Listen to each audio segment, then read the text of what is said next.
नमस्कार दोस्तों, career platform आप सभी का स्वागत है। मैं हूं विनोद और इस वीडियो के अंदर हम पढ़ेंगे फंक्शंस ऑफ आरबीआई में कुछ रिमेनिंग हमारे रह गए थे पार्ट 4 में। इस पार्ट 5 में हम इसको कंप्लीट करेंगे। फॉर एग्जांपल जैसे एसएलआर क्या होता है, सीआरआर क्या है, एमएसएफ क्या है, ओएमओ क्या है। उसके अलावा जैसे बैंक रेट ये काफ़ी सारे टर्म है जो हम लोग डिस्कस करेंगे इसमें। साथ साथ क्वांटिटी मेजर्स के अलावा क्वालिटेटिव मेजर्स भी हम इसमें पढ़ेंगे। और ये जो है ये आरबीआई का जो है ये थ्योरेटिकल जो पार्ट्स हैं इसमें ये लास्ट है। इसके बाद हम एक वीडियो सेपरेट बनाएंगे पार्ट 6 जिसमें हम सारे questions and answers RBI related exams के डिस्कस करेंगे। तो इसमें पार्ट 5 में ये पूरी आरबीआई का एक बेसिक कॉन्सेप्ट्स आपको मिल जाएगा। इस 5 वीडियो का अगर आप कंप्लीट सीरीज वाइज अगर पढ़ लेते हैं तो आरबीआई सफिशिएंट आपके लिए। उसके अलावा जो पार्ट 6 होगा उसमें हम क्वेश्चन से डिस्कस करेंगे। इस तरह से हम आरबीआई को कंप्लीट करेंगे।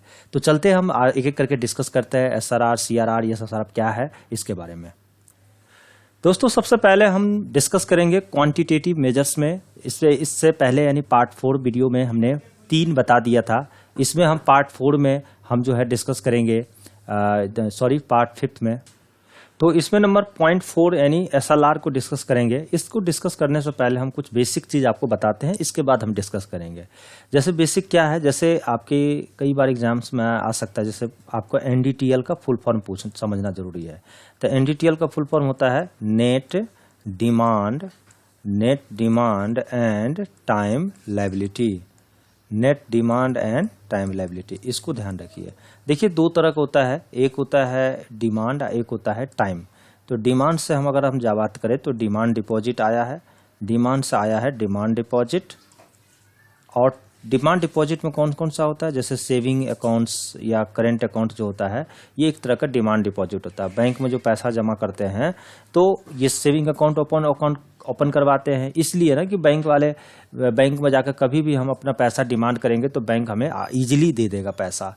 कभी ऐसा हुआ है कि बैंक में आप गए, अब बैंक वाले को बोले कि सर हमें पैसा चाहिए, और बैंक वाला कभी ऐसा बोला कि हाँ सर आप पैसे की बहुत दिक्कत है क्योंकि बेटी का शादी किए हैं? ऐसा कभी तो नहीं बोल सकता है, ऐसा बोला ही नहीं होगा बैंक वाला कभी।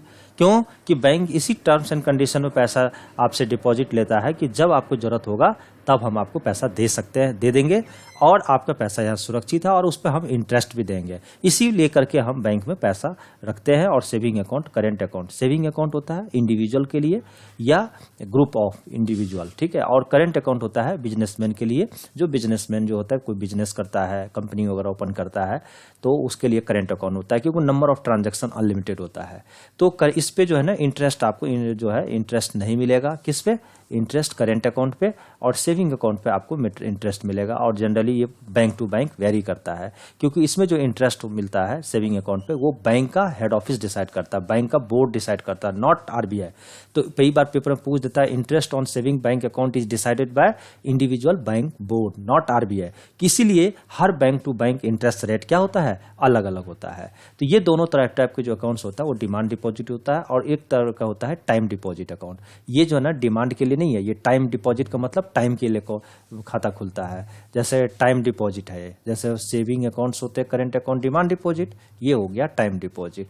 टाइम का मतलब जैसे आप कह सकते हैं एफडी करा लो, फिक्स डिपॉजिट बैंक में ओपन करवाते हैं ना फिक्स डिपॉजिट, यानी 4 साल 5 साल के लिए एफडी करा लिया, ये टाइम के लिए हम छोड़ देते हैं इसलिए कि उस पर ज़्यादा इंटरेस्ट मिले। और इसको रेकरिंग डिपॉजिट भी हम करा सकते हैं बैंक में। तो एफडी जो होता है जनरली एक बार पैसा डिपॉजिट किया 4-5 साल के लिए छोड़ दिया, ठीक है। ये एक तरह का जो टाइम डिपॉजिट होता है वो टाइम डिपॉजिट में एफडी हुआ सब पहला। तो एफडी होता है ना मिनिमम 7 डेज का, ध्यान रखिएगा, मिनिमम 7 डेज का एफडी आप ओपन करा सकते हैं। और मैक्सिमम जो एफडी होगा आपको 10 साल का, ये ध्यान रखिएगा। उसी तरह आरडी जो होता है मिनिमम 6 महीने का, मिनिमम 6 मंथ का जनरली होता है, ठीक है। और मैक्सिमम जो है आपका आरडी होता है 10 साल का, ठीक है। तो ध्यान रखिएगा। और आरडी में क्या होता है, पैसा हम इंस्टॉलमेंट पे जमा करते हैं, जैसे डेली जमा कर लिया, उसका मंथली जमा कर सकते हैं, क्वार्टरली जमा कर सकते हैं, हाफ ईयरली जमा कर सकते हैं और ईयरली जमा कर सकते हैं। 5 तरीके से हम आरडी में। और एफडी में क्या होता है, 1 टाइम में हम पैसा जमा करते हैं। तो एफडी आरडी पे भी इंटरेस्ट मिलता है। ये भी इंटरेस्ट कौन डिसाइड करेगा, तो individual bank board, individual bank, ठीक है, बोर्ड डिसाइड करता है। Interest on FD RD saving account is decided by individual bank board. और करेंट अकाउंट पे इंटरेस्ट तो मिलता ही नहीं है, क्योंकि इस पे नंबर ऑफ ट्रांजैक्शन क्या होता है, अनलिमिटेड कर दिया जाता है। लेकिन सेविंग अकाउंट पर अनलिमिटेड नहीं होता। अगर आप सेविंग में किसी दिन 2-4 करोड़ रुपया डाल दिया ना, कल एक गाड़ी आपके पुलिस पहुंच जाएंगे घर पे कि कहाँ से पैसा लाया आपने।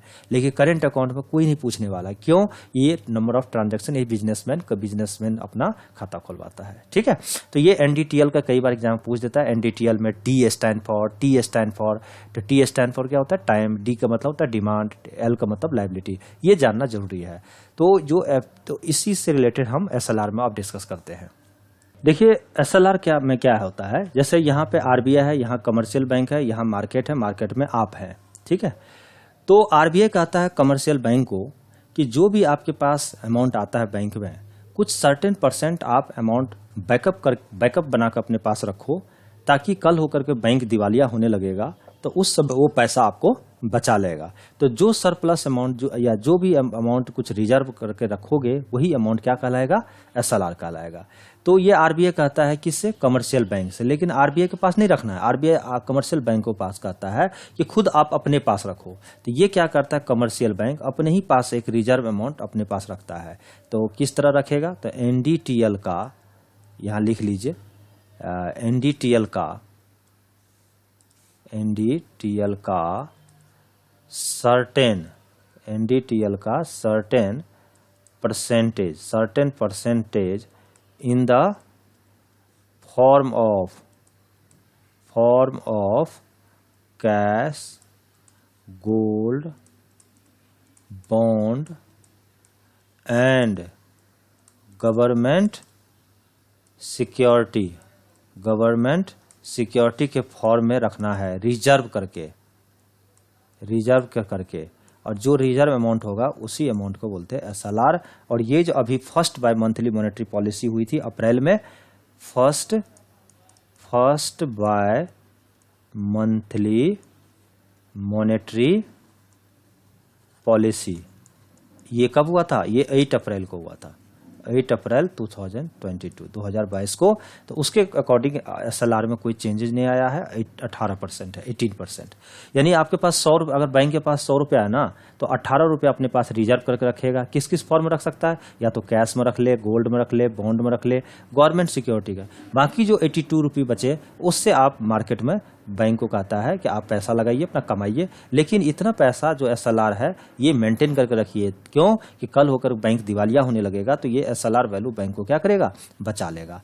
लेकिन आरबीआई कहता है इसको एसएलआर और सीआरआर को डेली बेसिस पे मेंटेन करने के लिए, मेंटेन एसएलआर आगे बताएंगे, सीआरआर को ये डेली बेसिस पर बैंक को कहता है मेंटेन करने के लिए। बैंक डेली बेसिस पे ये मेंटेन करता है एसएलआर सीआरआर। लेकिन आरबीआई जाता है एवरी फोर्टनाइट, कौन सा, फोर्थ नाइट का मतलब क्या हुआ, जैसे इस फ्राइडे को गया तो अगले फ्राइडे को नहीं जाएगा।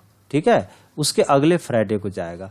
तो 7 दिन इधर और 7 दिन इधर, यानी 14 दिन पे जाकर के चेक करेगा कि एसएलआर सीआरआर मेंटेन कर रहा है कि नहीं बैंक। तो फोर्थ नाइट का मतलब होता है 14 डेज, एवरी 14 डेज, यानी वो डे होगा फ्राइडे का, वो बैंक के पास जाएगा और देखेगा एसएलआर और सीआरआर का एवरेज होना चाहिए 18%। अगर इससे कम होता है तो आरबीआई क्या करेगा, कमर्शियल बैंक को हैवी पेनल्टी लगा देगा। ठीक है, अगर एवरेज मेंटेन कर लिया तो ठीक है, क्यों कि आरबीआई के रूल को फॉलो करता है बैंक, तभी तो दिवालिया नहीं होगा, नहीं तो अपनी मनमर्जी चलाएगा ये। ठीक है, तो एसएलआर और सीआरआर कैसे मेंटेन होता है, डेली बेसिस पे। आरबीआई फ्राइडे का हर 14 दिन के बाद जाकर एसएलआर सीआरआर चेक करता है कि उसका एवरेज मेंटेन है या नहीं है। किसी दिन अगर 22% एसएलआर है तो किसी दिन 18 भी है, किसी दिन 17 भी है, तो कोई दिक्कत नहीं है, एवरेज होना चाहिए 18% का। ठीक है, तो यही है एसएलआर वैल्यू। और ध्यान रखिएगा कि जब एसएलआर इंक्रीज होगा तो इन्फ्लेशन घटेगी। ठीक है, ये इंक्रीज होगा तो इन्फ्लेशन क्या होगा, बढ़ेगा घटेगा। इनवर्सली यहाँ भी एक रिलेशन होता है। तो मैं एक क्वेश्चन के जरिए आपको समझाता हूँ, उसके बाद हम डिस्कस करेंगे। देखिए एक क्वेश्चन लिख रहा हूं हमने यहाँ पे कि इफ, यहाँ पर क्वेश्चन लिखिए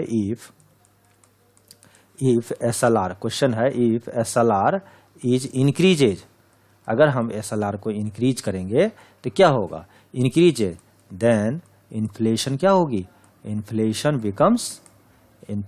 बिकम्स इन्फ्लेशन पर क्या असर पड़ेगा। तो देखिए एसएलआर को जो आप बढ़ा देंगे तो कमर्शियल बैंक क्या करेगा, ज़्यादा पैसा रिजर्व करके रख लेगा, अपने पास रखेगा, तो मार्केट में देने के लिए पैसा क्या होगा, घट जाएगी। और जब मार्केट में घट जाएगी तो इन्फ्लेशन क्या हो जाएगी, डिक्रीज हो जाएगा। तो इन्फ्लेशन बिकम डिक्रीज है, ये क्या हो जाएगा, डिक्रीज हो जाएगा। तो यही हो जाता है एसएलआर बढ़ाने से। इसका मतलब कैसा रिलेशन हुआ कि इन्फ्लेशन जो है इनवर्स रिलेशन हो गया, inflation inversely proportional to SLR. तो इसको याद रखेंगे, यहाँ भी इनवर्स रिलेशन हो गया। आगे सुनो, अगर वही एसएलआर घटाओगे तो इसका मतलब ज़्यादा कम रिजर्व करेंगे तो मार्केट में देने के लिए पैसा बढ़ गया, तो मार्केट में ज़्यादा पैसा होगा, फिर इन्फ्लेशन बढ़ जाएगा। इसी तरह से हम सीआरआर को भी डिस्कस करेंगे। देखिए सीआरआर में कहता है आरबीआई, यहाँ देखिए यहाँ पे आरबीआई है, ठीक है, और यहाँ पे क्या है, कमर्शियल बैंक है, और यहाँ पे जो है मार्केट में कौन है, हम है। तो आरबीआई में कहता है, आरबीआई कहता है कमर्शियल बैंक का कुछ परसेंट अमाउंट जो है हमारे पास भी रखो, ठीक है, इन द फॉर्म ऑफ कैश, ताकि कल होकर तुम दिवालिया होने लगोगे तो मैं बचा लूंगा। तो ये क्या करता है, एनडीटीएल का सर्टेन परसेंटेज इस बार कहाँ रख रहा है, कमर्शियल बैंक आरबीआई के पास। तो यहाँ लिख लीजिए एनडीटीएल का certain percentage in the form of क्या, only in the form of only cash, ध्यान रखिएगा, in the form of only cash कहाँ रखना है, रिजर्व करके, किसके पास, आरबीआई के पास, ताकि वो कल दिवालिया होने लगे तो बचा लेगा, यानी इंसॉल्वेंट होने लगे, तो रिजर्व करके, वही रिजर्व अमाउंट क्या कहलाएगा, सीआरआर। और जो आज के डेट में जो सीआरआर है ये है आपका 4%, ठीक है। तो कुछ परसेंटेज ना कमर्शियल बैंक आपको कैश के फॉर्म में आरबीआई के पास रख देता है रिजर्व करके, वही अमाउंट सीआरआर कहलाता है। तो ये सीआरआर कितना है, 4% है। ये जनरली 3 से लेकर 15 के बीच में ही वेरी करता है, ठीक है। तो आरबीआई, तो ये एसएलआर सीआरआर बैंक को डेली बेसिस पे मेंटेन करना होता है, लेकिन आरबीआई हर फोर्थ नाइट पे जाकर के चेक करता है। तो यहाँ भी ध्यान रखिएगा, अगर आप सीआरआर वैल्यू बढ़ा देंगे तो कमर्शियल बैंक क्या करेगा, ज़्यादा पैसा रख देगा, किसके पास, आरबीआई के पास, तो मार्केट में देने के लिए पैसा क्या होगा, कम हो जाएगी, और इन्फ्लेशन क्या होगा, घट जाएगी। तो यानी यहाँ भी इन्फ्लेशन जो है आपका इनवर्स रिलेशन हो गया, किसके, आपका सीआरआर का। तो इसको भी थोड़ा ध्यान रखना है आपको। तो सीआरआर समझ में आ गया।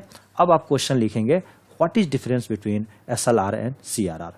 दोस्तों एसएलआर और सीआरआर में क्या डिफरेंस है, या सीआरआर एसएलआर में क्या डिफरेंस है, इस तरह से भी आप लिख सकते हैं। तो सीआरआर का full form cash reserve ratio, SLR का होता है स्टैट्यूटरी लिक्विडिटी रेशियो। तो देखिए सीआरआर का जो है इसमें पैसा कहाँ रखता है, तो आपको याद रखना पड़ेगा, यहाँ जो पैसा रखता है सीआरआर में विथ आरबीआई, ये आरबीआई के साथ रखता है, विथ आरबीआई। उसके बाद यहाँ कहाँ रखता है पैसा, विथ इट सेल्फ, ये कमर्शियल बैंक अपने पास रखेगा पैसा। दूसरी बात है सीआरआर जो है अभी किस फॉर्म में पैसा रखते हैं, तो ओनली कैश। सीआरआर में जो है ना आरबीआई के साथ ओनली कैश में, लेकिन इसके पास कैसा रखते हैं हम, तो कैश भी रख सकते हैं, गोल्ड भी रख सकते हैं, बॉन्ड के फॉर्म में रख सकते हैं, एंड गवर्नमेंट सिक्योरिटी के फॉर्म में भी हम पैसा रख सकते हैं, किसके पास, बैंक अपने पास रिजर्व करके। तीसरा है सीआरआर परसेंट अभी कितना है, 4% है, लेकिन ये एसएलआर कितना परसेंट है, ये 18% है, ये वेरी करते रहता है, ठीक है। फोर्थ पॉइंट है सीआरआर जो है follow the RBI act. CRR क्या करता है, follow the RBI act.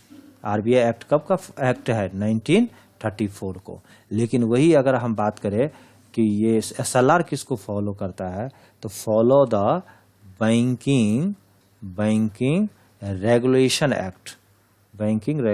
Act, इस एक्ट 1949 को फॉलो करता है, ठीक है। तो इस तरह से ये 4 आपको डिफरेंस ध्यान रखना है। एसएलआर सीआरआर में क्या क्या डिफरेंस है, इस तरह से आप याद रखेंगे। Now coming to the next point.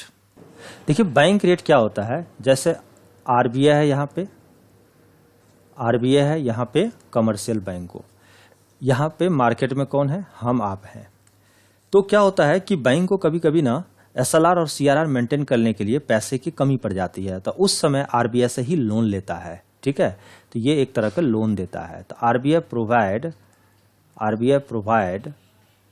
Long term loan. कौन सा लोन, लॉन्ग टर्म लोन। तो लॉन्ग टर्म लोन होता है मोर देन 90 डेज, 90 डेज से ज़्यादा दिन का जो लोन होगा ना उसको लॉन्ग टर्म लोन बोलते हैं। और ध्यान रखना 90 डेज से ज़्यादा और लेस देन 1 ईयर, 1 साल से लेस देन 1 ईयर, 1 साल से ज़्यादा दिन नहीं होना चाहिए। मतलब आप ध्यान रखिए 90 से लेकर के 365 इसी के बीच का लोन होगा, इतने दिन का होता है लॉन्ग टर्म लोन। तो RBI provide long term loan यानी मोर देन 90 डेज और लेस देन 1 ईयर। तो आरबीआई जो है ना जिस रेट ऑफ इंटरेस्ट पे लॉन्ग टर्म लोन देता है कमर्शियल बैंक का, उसी रेट को क्या बोलते हैं हम लोग, ठीक है, उसी रेट को बोलते हैं हम लोग बैंक रेट, ठीक है, इसको रेट को कहते हैं बैंक रेट। और आज के डेट में जो आपका बैंक रेट है वो कितना % है ये भी आपको ध्यान रखना है। तो आप लिख लीजिए बैंक रेट जो आपका है ये 4.25% है first by monthly monetary policy के अकॉर्डिंग। तो देखिए आपको ध्यान रखना है कि रेपो रेट और बैंक रेट में क्या डिफरेंस रहा। देखिए रेपो रेट में क्या हो रहा था कि वहां पे प्रोवाइड शॉर्ट टर्म लोन, अब बैंक रेट में क्या हो रहा है प्रोवाइड लॉन्ग टर्म लोन। तो लॉन्ग टर्म लोन जा जाए तो बैंक रेट और शॉर्ट टर्म लोन जा जाए तो रेपो रेट, दोनों में बस इतना ही डिफरेंस है। और ये पैसा किस लिए लेता है, to maintain the SLR and CRR daily basis पे, ठीक है। तो अब नेक्स्ट पॉइंट पढ़ते हैं बैंक रेट के बाद एमएस। देखिए एमएसएफ क्या होता है, मार्जिनल स्टैंडिंग फैसिलिटी। ये क्या होता है, जैसे यहाँ आरबीआई है, यहाँ भी लोन देता है कमर्शियल बैंक को आरबीआई, यहाँ पे प्रोवाइड ओवरनाइट लोन, एक रात के लिए लोन देता है, ओवरनाइट लोन 1 नाइट के लिए। जिस रेट पे, उस रेट को क्या बोलते हैं, एमएसएफ बोलते हैं। वो किस रेट पे, तो एमएसएफ बोलते हैं। और ये एमएसएफ भी आपका बैंक रेट के इक्वल होता है 4.25%। ओवरनाइट लोन, देखिए शॉर्ट टर्म लोन होता है, आपको ध्यान रखना होगा कि शॉर्ट टर्म जो लोन होगा वह क्या होगा 90 डेज से लेस होगा, ठीक है। लेकिन मिनिमम कितना दिन होगा, तो मिनिमम 2 डेज होगा, ठीक है। तो 2 से लेकर 90 डेज के लोन को बोलते हैं short term loan, 2 to 90 days, ठीक है। अब एक दिन के लिए लोन चाहिए तो एक दिन के लिए तो ना तो रेपो रेट है ना बैंक रेट है, तो उसको बोलते हैं ओवरनाइट लोन, ठीक है। 1 नाइट के लिए लोन, जैसे आज लोन लिया कल चुका देगा, तो इसके लिए ओवरनाइट लोन। तो क्योंकि यहाँ भी एसएलआर सीआरआर मेंटेन करने के लिए पैसा लेना होता है, तो इसी को बोलते हैं एमएसएफ, ठीक है। तो ओवरनाइट लोन जिस रेट ऑफ इंटरेस्ट पर लोन लेगा, ठीक है, कमर्शियल बैंक, उस रेट को बोलते हैं एमएसएफ, जो कि बैंक रेट के इक्वल होता है। Now coming to the next point, OMO. देखिए ये भी ओपन मार्केट ऑपरेशन भी एक टूल है आरबीआई के पास, जिससे इन्फ्लेशन को क्या किया जाता है, कंट्रोल किया जाता है। तो क्या करता है आरबीआई ना, गवर्नमेंट सिक्योरिटी बेचता है, किसको देता है, कमर्शियल बैंक को। कमर्शियल बैंक क्या किया, मार्केट में लेके गया गवर्नमेंट सिक्योरिटी, जैसे 10,000 का सिक्योरिटी है तो 8,000 में सेल कर दिया। तो 2,000 लालच के कारण जो कस्टमर होते हैं ना, वो क्या करते हैं, सिक्योरिटी पेपर में पैसे इन्वेस्ट कर देते हैं। तो इससे क्या हुआ कि पैसा चला गया बैंक के पास और सिक्योरिटी पेपर मार्केट में आ गया, मार्केट में पैसा का फ्लो घट गया, इन्फ्लेशन कंट्रोल हो गई। फिर क्या करेगा, ये बेच देगा, तो फिर मार्केट में पैसा फ्लो बढ़ जाएगा। तो selling and purchasing of government security, यहाँ पे लिख लीजिए, selling and purchasing of government security, ठीक है, in open market is called open market operation, ठीक है। ये भी एक तरह का टूल है इन्फ्लेशन को क्या करना, कंट्रोल करना, ठीक है।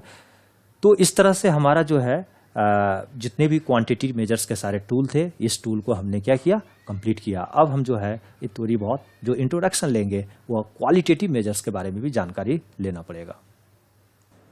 अब जो हम डिस्कस करेंगे क्वांटिटी मेजर्स के बाद क्वालिटेटिव मेजर्स, इससे क्या है कि हमारी क्वालिटी को हमें बढ़ाना है। तो क्वालिटी कैसे बढ़ेगा, तो देखिए प्रायोरिटी सेक्टर लैंडिंग, यानी जितनी भी बैंक्स है उसको क्या करता है सरकार, आरबीआई ना कमान कसता है या गवर्नमेंट मिल करके कि आप जो है ना एक प्रायोरिटी बनाओ कि जैसे मान ले 100% है तो उसके कुछ प्रायोरिटी बांध दिया कि इतने % जो है अमाउंट आपको वीकर सेक्टर में खर्च करना है, यानी जो एग्रीकल्चर इस सेक्टर में आपको लोन देना ही है, ठीक है, और कुछ परसेंटेज जो है आपको जो है सो जहां देना है पैसे वालों को देना है, जिसको देना दीजिए, लेकिन वीकर सेक्टर में भी आपको पैसा देना है। ठीक है, उसी तरह से ड्रिस के अंदर आता है कि स्कीम आया था उस समय, इंदिरा गांधी के समय में काफ़ी पुराने स्कीम्स आई थी, जैसे गरीब जो है लोग हैं, ठीक है, जैसे बीपीएल फैमिली वाले हैं, उनको ना जैसे 1% लोन अमाउंट जो है ना उनको दे दो, और मिनिमम रेट ऑफ इंटरेस्ट जैसे 4% 3% इंटरेस्ट पे आप उसको लोन दो, ताकि वो भी सेक्टर जो है ना थोड़ा सी ग्रोथ करे। और मोरल सेशन का मतलब वो ये होता है कि वैसा जैसे आरबीआई ने क्या किया, बैंकों को बताता है कि हमारे रूल्स रेगुलेशन को फॉलो करो, अगर नहीं फॉलो करोगे तो आरबीआई क्या करेगा, उसको धमकाता है, प्रेशर देता है कि आपका लाइसेंस रद्द कर दे। ठीक है, लेकिन बैंक नहीं चाहता है ना फॉलो करना, क्योंकि पैसे को वीकर सेक्टर में डूब जाता है। तो आरबीआई क्या करता है, पहले प्यार से समझाता है। आरबीआई क्या करता है, परस्वेड, ठीक है, परस्वेड मतलब आरबीआई परस्वेड करता है, प्यार से समझाता है, persuades and then pressurised, and then pressurised, pressurised, ठीक है, टू फॉलो इट्स डायरेक्टरीज। ठीक है, if not follow then direct action, follow then direct action. क्या लेगा direct action, that is direct action, that is cancellation of licence, cancellation of licence. ठीक है, जैसे RBI पहले प्यार से समझाता बैंक को कि सारे रूल को फॉलो करो, अगर नहीं फॉलो करोगे तो हम तुम्हारा लाइसेंस रद्द कर देंगे। तो इस डर से बैंक क्या करता है, वीकर सेक्टर पे भी ध्यान देता है, ताकि वीकर सेक्टर भी हमारा आगे बढ़ पाए। तो इस तरह से आपका दोस्तों जो आरबीआई का चैप्टर था ये कंप्लीट हो रहा है। ठीक है, और जो बेसिक जो 5 पार्ट्स में हमने दिया है वो सारा कंप्लीट हो गया। अब जो नेक्स्ट पार्ट आएगा पार्ट 6, उसमें हम जो है आरबीआई से रिलेटेड जितने भी एग्जाम्स है, एसएससी, बैंक, रेलवे, या जो भी आरबीआई से रिलेटेड जो भी दिल्ली पुलिस, जितने भी कॉम्पिटिटिव एग्जाम है, सीटेट से लेकर हर एग्जाम में, वो सारी क्वेश्चंस को हम मेंशन करके एक स्लाइड मतलब एक वीडियो बनाऊंगा, उसमें सारे क्वेश्चन को हम डिस्कस करेंगे आरबीआई से रिलेटेड। थैंक यू, आज हम यहीं तक रखते हैं, नमस्कार।